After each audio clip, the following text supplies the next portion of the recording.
ആയിരം ആയിരം ആണ്ടുകൾക്ക് മുൻപ് ദൈവം ആകാശവും ഭൂമിയും സൃഷ്ടിച്ചു. തുടർന്ന് സൂര്യനെയും ചന്ദ്രനെയും നക്ഷത്രങ്ങളെയും സൃഷ്ടിച്ചു. എല്ലാ വൃക്ഷങ്ങളും പുഷ്പങ്ങളും പുൽക്കൊടികളും സൃഷ്ടിതാവായ ദൈവത്തിൽ ഉണ്ടാക്കപ്പെട്ടവയാണ്. ദൈവം പക്ഷികളെയും മത്സ്യങ്ങളെയും മൃഗങ്ങളെയും സൃഷ്ടിച്ചു. എന്നാൽ ദൈവത്തിൻ്റെ എല്ലാ സൃഷ്ടികളിലും വെച്ച് ഏറ്റവും മനോഹരമായത് മനുഷ്യനായിരുന്നു.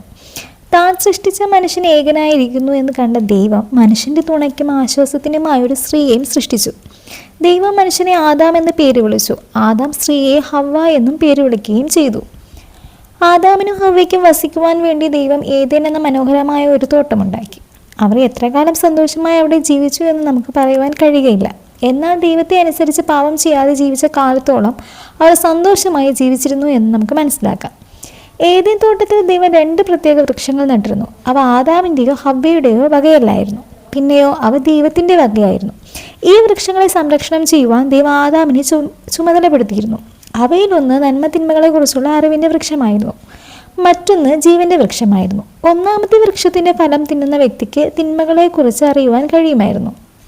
രണ്ടാമത്തെ വൃക്ഷത്തിൻ്റെ ഫലം തിന്നുന്ന വ്യക്തിക്ക് ഒരു നാളും മരിക്കയില്ലായിരുന്നു. ഒന്നാമത്തെ വൃക്ഷത്തിൻ്റെ ഫലം തിന്നുവാൻ ആദാമിന് അനുവാദമില്ലായിരുന്നു. മനുഷ്യൻ തിന്മ അറിയുവാൻ ദൈവം ആഗ്രഹിച്ചിരുന്നില്ല. അതുകൊണ്ട് തൻ്റെ മക്കൾ ആ വൃക്ഷത്തിൻ്റെ ഫലം തിന്നുവാൻ ദൈവത്തിന് ഇഷ്ടമില്ലായിരുന്നു. നമ്മുടെ മക്കൾ പാപം എന്താണെന്ന് മനസ്സിലാക്കുകയും ഈ ലോകത്തിലെ പാപപ്രവൃത്തികളിൽ പങ്കാളികളാകുകയും ചെയ്യുവാൻ നാം ആഗ്രഹിക്കാത്തതുപോലെ ആദാമും ഹവ്വയും അവരുടെ മാധുര്യമേറിയ നിഷ്കളങ്കത നഷ്ടപ്പെടുത്തുവാൻ ദൈവം ആഗ്രഹിച്ചിരുന്നില്ല. നിഷ്കളങ്കത നിർമ്മലവും കറയറ്റതും വിശുദ്ധവുമാകുന്നു. അനേക വർഷങ്ങൾക്ക് മുൻപ് ദൈവം ലോകത്തെ സൃഷ്ടിച്ചു. സ്വർഗം എന്ന പേരിൽ ഒരു പ്രത്യേക സ്ഥലവും ദൈവം ഒരുക്കിയിരുന്നു. ദൈവത്തെ സേവിക്കുകയും ആരാധിക്കുകയും ചെയ്തിരുന്ന ആയിരം സ്വർഗീയ ജീവികളെയും ദൈവം ഉണ്ടാക്കിയിരുന്നു. ഈ സ്വർഗീയ ജീവികൾ ദൂതന്മാർ എന്നറിയപ്പെട്ടിരുന്നു. പ്രധാന ദൂതന്മാരായിരുന്നു അവരുടെ നായകന്മാർ. ഈ കാലയളവിൽ ഒരിക്കൽ ലൂസിഫർ എന്ന പേരുള്ള ഒരു പ്രധാന ദൂതൻ അഹങ്കാരിയും കലഹക്കാരനുമായിത്തീർന്നു. അവൻ ഒരു പറ്റം ദൂതന്മാരെ തൻ്റെ വശത്താക്കി. അവരൊന്നിച്ച് ദൈവത്തിന് മാത്രം സ്വന്തമായ സിംഹാസനത്തിൻ്റെ അധികാരം പിടിച്ചെടുക്കുവാൻ ഗൂഢമായ പോരാട്ടം ആരംഭിച്ചു. ഇതിൻ്റെ ഫലമായി ദൈവം കലഹക്കാരായ ലൂസിഫറിനെയും ദൂതന്മാരെയും സ്വർഗത്തിൽ നിന്ന് പുറത്താക്കി ശിക്ഷിച്ചു. ഈ ശിക്ഷയുടെ ഫലം നരകം എന്ന പേരിൽ അറിയപ്പെടുന്ന ഭയാനകമായ തീക്കടലാകുന്നു. അവൻ്റെ വീഴ്ചയുടെ ഫലമായി പിശാചാകുന്ന ലൂസിഫർ ദൈവത്തെ വെറുക്കുകയും ദൈവത്തിൻ്റെ സൃഷ്ടിയുടെ മനോഹര പ്രവൃത്തിയെ നശിപ്പിക്കുവാൻ ഒരുമ്പെട്ടുകൊണ്ട് ദൈവത്തോട് പകരം വീട്ടുവാൻ വഴി അന്വേഷിക്കുകയും ചെയ്തു. ഒരു പാമ്പിൻ്റെ വേഷത്തിൽ അവൻ തോട്ടത്തിലേക്ക് വരികയും അറിവിൻ്റെ വൃക്ഷത്തിൻ്റെ ഫലം തിന്നുവാൻ ഹവ്വയെ ഉപായത്താൽ ചതിക്കുകയും ചെയ്തു. ഹവ്വ ആ വൃക്ഷത്തിൻ്റെ ഫലം ആദാമിന് നൽകുകയും അവൻ അത് തിന്നുകയും ചെയ്തു. തോട്ടത്തിൽ നിന്ന് പുറത്തു പോകുവാൻ കൽപ്പിച്ച ദൈവം അവരെ ശിക്ഷിച്ചു.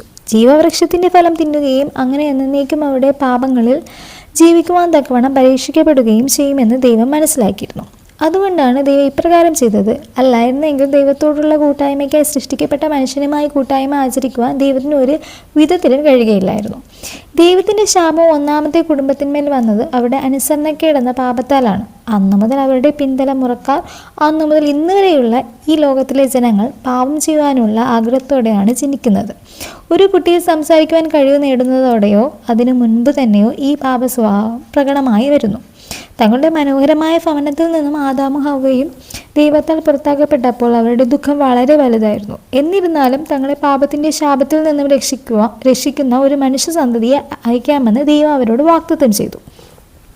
അനേകായിരം വർഷങ്ങളായി ഈ വാഗ്ദത്തം തലമുറകൾക്ക് പകർന്നു കൊടുത്തുകൊണ്ടേയിരുന്നു. തങ്ങളുടെ പാപത്തെ എടുത്തു കളയുകയും പാപത്തിൻ്റെ ന്യായവിധിയിൽ നിന്ന് സ്വതന്ത്രരാക്കുകയും ചെയ്യുന്ന പുത്രൻ്റെ വരവിന് വേണ്ടി തലമുറകളായി കാത്തുകൊണ്ടേയിരുന്നു. ഓരോ പ്രാവശ്യവും ജനങ്ങൾ കാത്തിരുന്ന് നിരാശരാകുമ്പോൾ ദൈവം തൻ്റെ ദൂതന്മാരെയും പ്രവാചകന്മാരെയും അയച്ച് വിശ്വാസവും പ്രത്യാശയും ഉണ്ടായി അല്പകാലം കൂടി കാത്തിരിക്കുവാനായി അവരെ ധൈര്യപ്പെടുത്തുവാനാണ് ദൈവം ഇങ്ങനെ ചെയ്തത്. 2000 വർഷങ്ങൾക്ക് മുൻപ് റോമ സാമ്രാജ്യം ലോകം മുഴുവൻ വാഴുന്ന കാലയളവിൽ ദൈവം തൻ്റെ വാഗ്ദത്തം നിവർത്തീകരിച്ചു. വാഗ്ദത്ത സന്തതി യേശു എന്ന പേരാൽ വിളിക്കപ്പെട്ടു. ആ പേരിൻ്റെ അർത്ഥം രക്ഷകൻ എന്നാണ്. കന്യകയായ മറിയയിൽ ജനിച്ച ഈ ശിശു ലോകത്തിൻ്റെ രക്ഷകനായി വാഗ്ദത്തം ചെയ്യപ്പെടുകയും ജനങ്ങൾ കാത്തിരിക്കുകയും ചെയ്യുന്ന വ്യക്തിയാണെന്ന് ദൈവം അരുളി ചെയ്തു. ദൈവത്തിൻ്റെ ദൂതൻ മറിയയെ സന്ദർശിച്ച് ശിശുവിൻ്റെ വരവിനായി അവളെ ഒരുക്കി. ഇതൊരു അത്ഭുത ജനനമായിരിക്കുമെന്ന് ദൂതൻ അവളോട് പറഞ്ഞു. കാരണം ശിശുവിന് ലോകപ്രകാരം ഒരു പിതാവില്ലായിരുന്നു. ശിശുവിനെ ഗർഭത്തിൽ വഹിക്കുമ്പോൾ മറിയ വിവാഹം കഴിക്കുകയോ ഏതെങ്കിലും പുരുഷനുമായി ശാരീരിക ബന്ധത്തിൽ ഏർപ്പെടുകയോ ചെയ്തിരുന്നില്ല. ഇതൊരു സാധാരണ സന്തതി അല്ലായിരുന്നു. കാരണം അവൻ ദൈവത്തിൻ്റെ സ്വന്തം പുത്രനായിരുന്നു. ലോകസ്ഥാപനത്തിന് മുൻപ് തന്നെ അവൻ ദൈവത്തോടൊപ്പമായിരുന്നു. മനുഷ്യവേഷം എടുത്ത് ഒരു ശിശുവായി ജനിക്കുവാൻ അവൻ സമ്മതിക്കുകയും ചെയ്തിരുന്നു.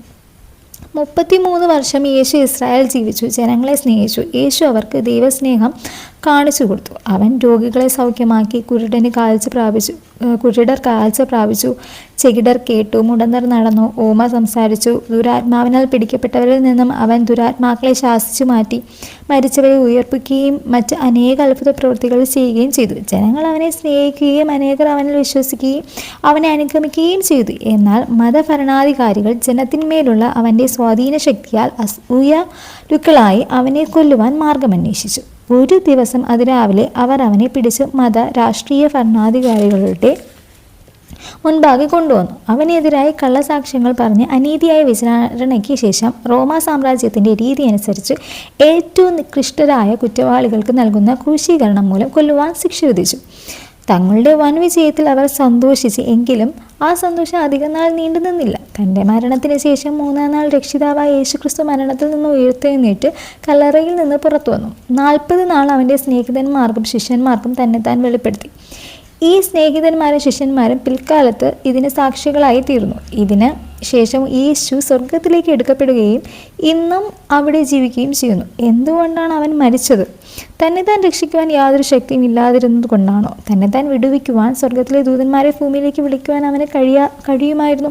അവൻ ദൈവത്തിൻ്റെ സർവ്വശക്തനായ പുത്രനായിരുന്നു. എന്നാൽ ഒരു ലക്ഷ്യത്തിന് വേണ്ടി അവൻ മരിച്ചു. പാപത്തിൻ്റെ ശിക്ഷ അനുഭവിക്കേണ്ടതിന് അവൻ മരിച്ചു.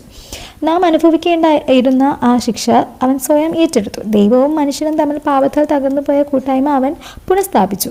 ഇതൊരു കടങ്കഥയല്ല.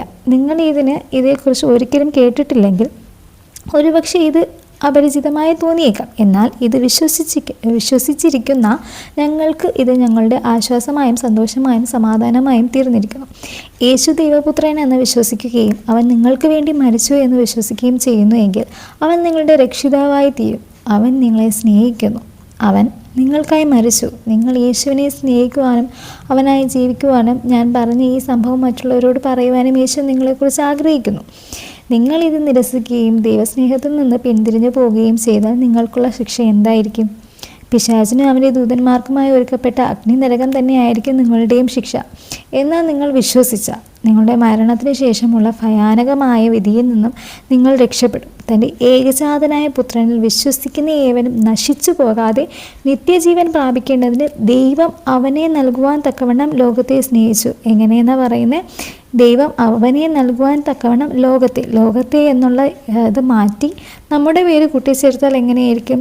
ദൈവം അവനെ നൽകുവാൻ തക്കവണ്ണം എന്നെ സ്നേഹിച്ചു. എനിക്ക് വേണ്ടി അല്ലേ?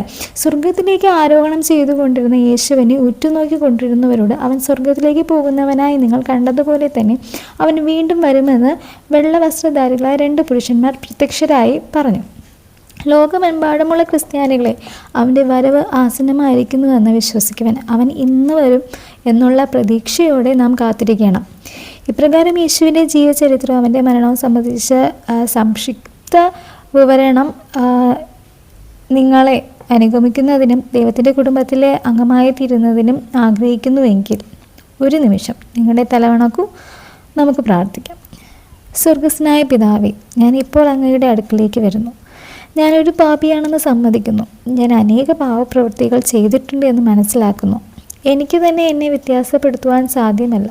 എന്നാൽ അങ്ങേക്ക് എന്നെ വ്യത്യാസപ്പെടുത്തുവാൻ കഴിയും. എന്നെ സഹായിക്കുവാൻ ഞാൻ അപേക്ഷിക്കുന്നു. യേശുവേ, അങ്ങയുടെ പാപങ്ങൾക്ക് വേണ്ടി മരിച്ചതിൽ ഞാൻ നന്ദി പറയുന്നു. ഇപ്പോൾ എന്നോട് ക്ഷമിക്കണമേ. ദയവായി എൻ്റെ പാപങ്ങളെ എന്നിൽ നിന്ന് നീക്കണമേ. എന്നെ ഒരു ദൈവ പൈതലാക്കി തീർക്കണമേ. എൻ്റെ സ്വന്തം രക്ഷിതാവായി ഇപ്പോൾ തന്നെ ഞാൻ അങ്ങയെ സ്വീകരിക്കുന്നു. ഞാൻ അങ്ങയെ സ്നേഹിക്കും. ജീവിതകാലം മുഴുവനും ഞാൻ അങ്ങേക്കായി ജീവിക്കും. ആവശ്യമായി വന്നാൽ ഞാൻ അങ്ങേക്കായി മരിക്കുന്നതിന് പോലും തയ്യാറാണ്. എൻ്റെ ജീവിതം വ്യത്യാസപ്പെടുത്തി അങ്ങേപ്പോലെ എന്നെ നിർമ്മലനും വിശുദ്ധനുമാക്കി തീർക്കണമേ. യേശുവിൻ്റെ നാമത്തിൽ ഞാൻ അപേക്ഷിക്കുന്നു. ആമേൻ. ഈ വചനം നിങ്ങളെ ഓരോരുത്തരെയും അനുഗ്രഹിച്ച് കാക്കുമാറാകട്ടെ. ദൈവം നമ്മെ അനുഗ്രഹിക്കട്ടെ.